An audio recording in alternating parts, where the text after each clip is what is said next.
Hey guys, we have the Segway Ninebot MAX G2.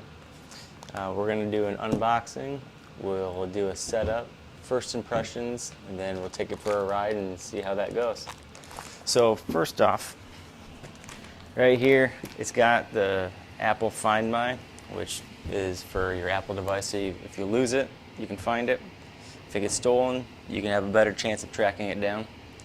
You got 22 miles per hour, that's the max speed. And then it says theoretical range is approximately 43 miles. Max power is 900 watts, so that's your max output. Nominal is probably around 500. And it's got front and rear shock absorber. And then it's also got directional indicators, so your turn signals. It'll be on the front and the rear of your handlebars. So with that said, let's get into it. We'll open it up.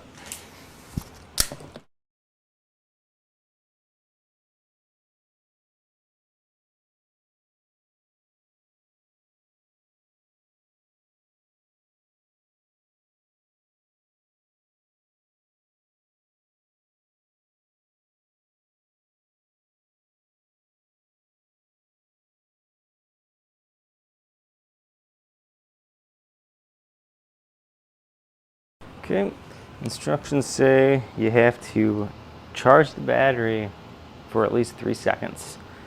That way it activates the battery before your first ride, and then you have to activate it on your app.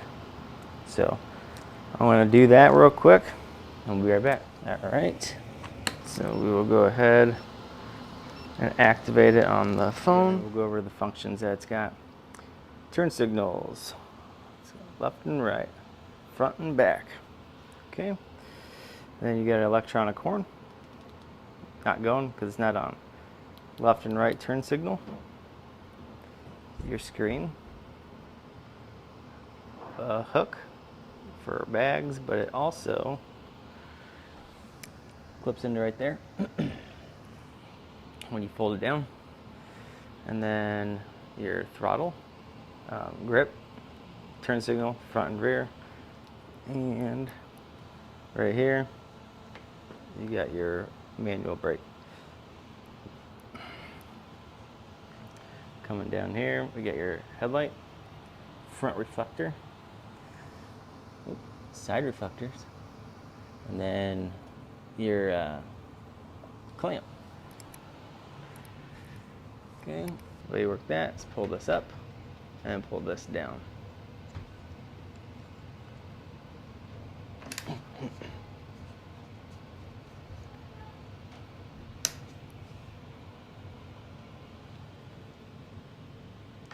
And that's nice because you just put it down and then it clips right in there. You don't have to go over there and manually adjust it. And then this bar right here, this is adjustable, and that lets you adjust how tight or loose you want this clamp to be when the stem is pulled up. So we'll go ahead and open it back up.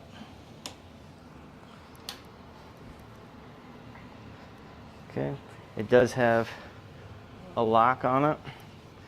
It does have a lock on it just like this, and this is your last one. So it's not going down, just like that.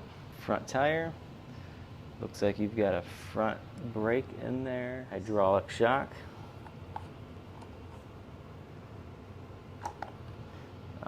F2 Pro, it has a coil spring in there instead. That deck is really thick.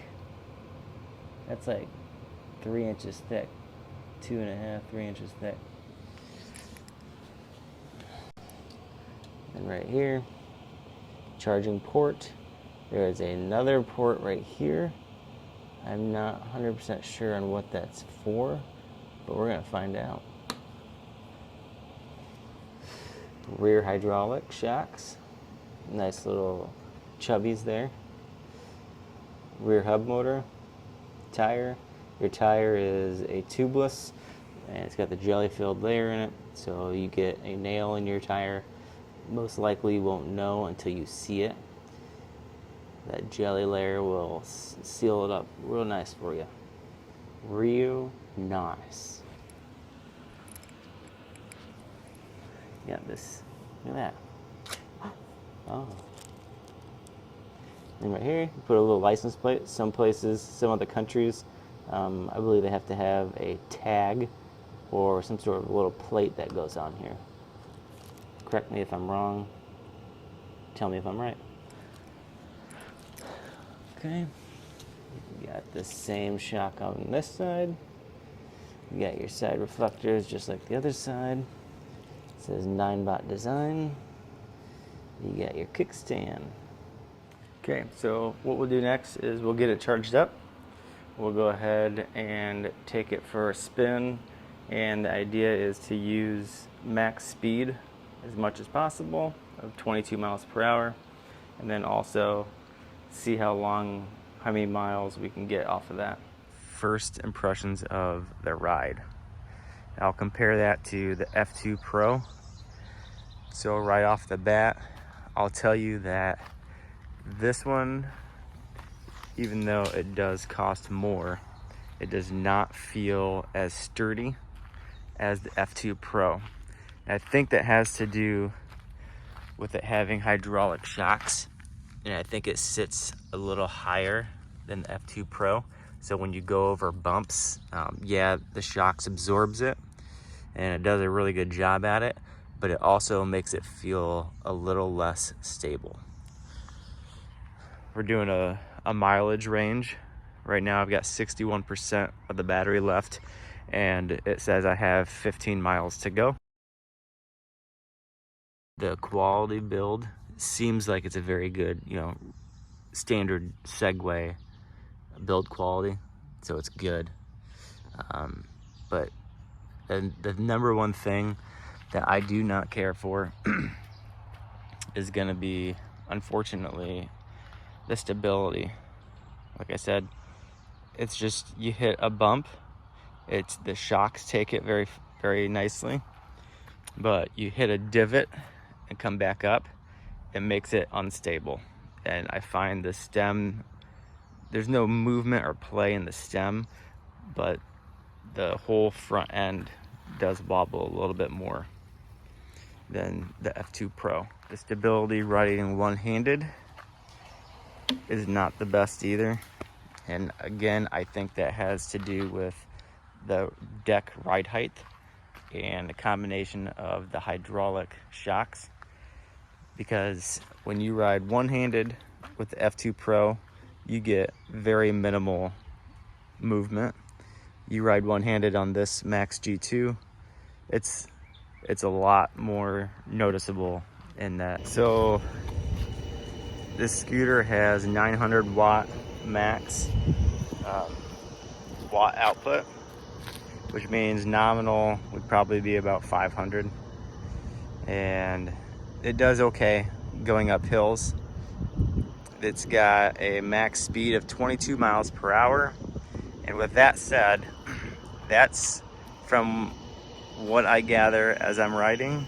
Once it hits 60% battery life, it drops you down to a max speed of 20 miles per hour, which I kind of find unfair. So they advertise at 22, but only for 40% of the battery.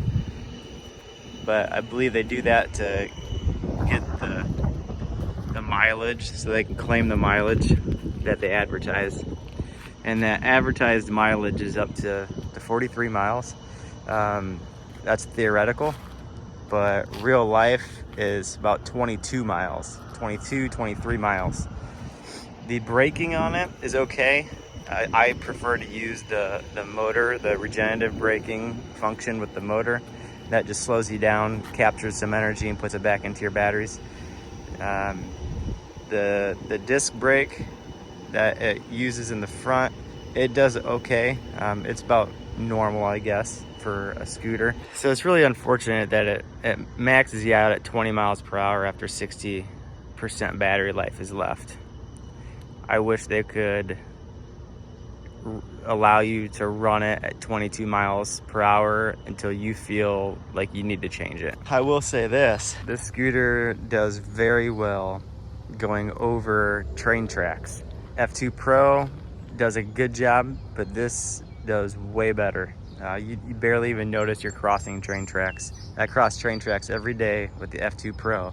The same ones with this Max G2, and it was way better.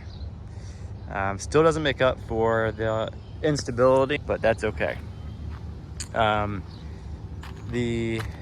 mileage so far, I've gone 20 miles. I have 29% of my battery life left. It's dropped me down to a max speed of about 19 miles per hour. And then it says I have 7.2 miles left. So if that's accurate, we're gonna be getting right about 28 miles real life, which is very good. The F2 Pro, I get about 25 real life, 27. That's if I drain the battery completely dead.